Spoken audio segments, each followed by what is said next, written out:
राहु के भाव परक फल। राहु अपने द्वादश भाव पे किस भाव में रहकर कैसा फल देते हैं, इसके बारे में आज चर्चा करते हैं। राहु की स्वराशि कन्या है, अर्थात यह बुद्धि की राशि है। मिथुन राशि में उच्चस्थ तथा धनु राशि में नीचस्थ माना जाता है। कर्क एवं कुंभ राशि में मूल त्रिकोणस्थ माना जाता है। मिथुन, कन्या, तुला, धनु, मकर, मीन इनकी मित्र राशि है। कर्क, सिंह इनकी शत्रु राशि है। बुध, शुक्र, शनि, राहु मित्र हैं। बृहस्पति समभाव रखता है। सूर्य, चंद्र, मंगल शत्रुता रखते हैं। जिस भाव में बैठता है वहाँ से पंचम, नवम, द्वादश को पूर्ण दृष्टि से देखता है।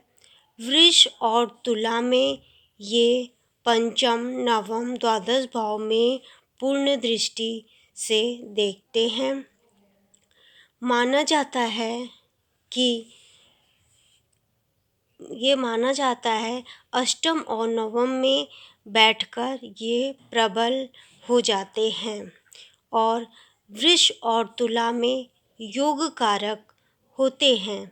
42 से 48 वर्ष की अवस्था में अपने शुभ और अशुभ फल देते हैं।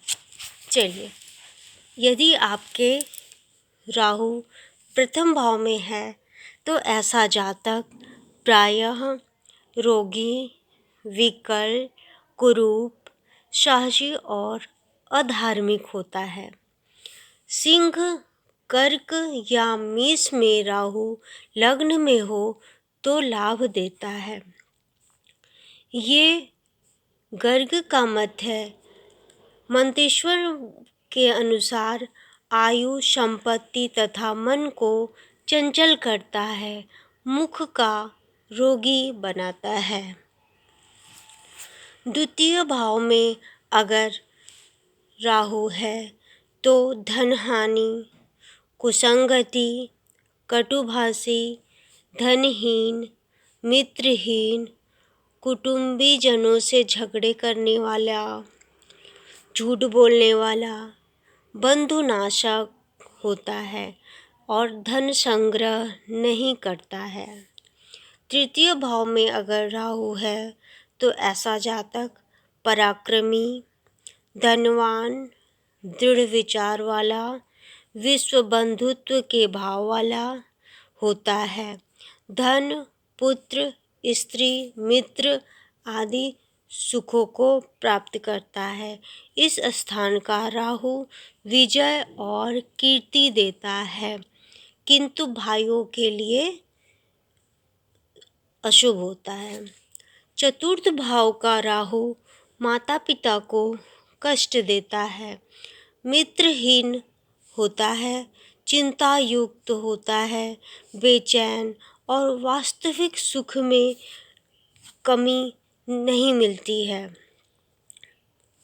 यदि राहु मेष, वृष, कर्क राशि का हो तो वह सब प्रकार के सुखों को देता है। पंचम स्थान पर अगर राहु है तो ऐसा जातक संतान के संबंध में हानि कराता है। गर्ग ऋषि के अनुसार यदि जातक कर्क, सिंह का राहु है तो पुत्र संतान प्राप्त का योग बनाता है। अन्य मत के अनुसार है जैसे डरपोक, दयालु, धनहीन, निष्ठुर, पुत्रहीन, ऐसा मानते हैं। मंतेश्वर मुनि के अनुसार संतान संबंधी कोई न कोई परेशानी का सामना करना पड़ता है। जातक के विचार क्रांतिकारी होते हैं। छठे भाव में अगर राहु है तो ऐसा जातक को सुंदर, बुद्धिमान, सम्मानित और विख्यात बनाता है।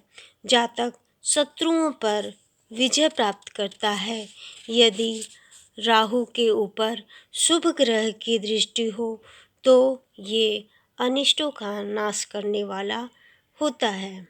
सप्तम स्थान पर अगर राहु है तो ऐसा जातक स्त्री सुख में बाधा, पापी ग्रह से आसक्त होने पर कुटिल, शीलहीन होते हैं। मंगल दोष के समान ही इनका दोष होता है।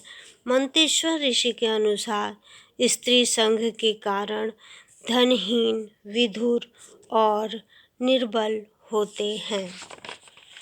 अगर राहु अष्टम भाव में है तो ऐसा जातक चोरी का अपवाद लगता है, कष्ट होता है, यातनाओं को भोगना पड़ता है, कभी भाग्योदय होता है तो कभी हानि होती है, धन नष्ट होता है, ग्रंथि रोग से पीड़ित होता है।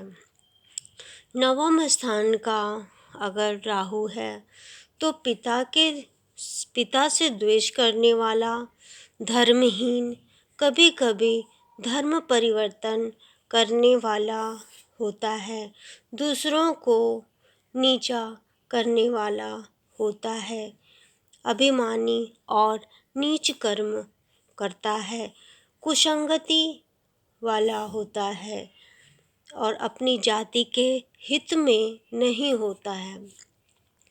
दशम भाव में राहु है तो चोरी की कला में निपुण होता है, शील रहित होता है, झगड़ालू होता है, धन और पराक्रम से हीन लोगों द्वारा पीड़ित, क्रूर कर्म करने वाला होता है।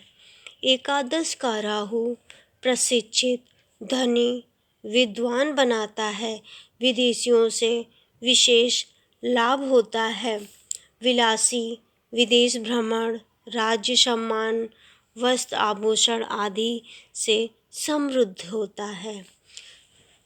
द्वादश भाव में राहु है तो ऐसा जातक नीच कर्म, पापी विचार, बुरे कार्यों में धन खर्च करने वाला, कपटी, कुलदोषी, धनहीन, धर्महीन, पत्नी से दूर होने वाला, कुसंगति, नेत्र पीड़ा की संभावना बनी रहती है।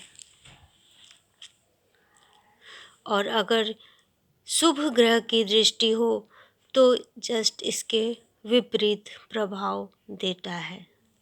धन्यवाद।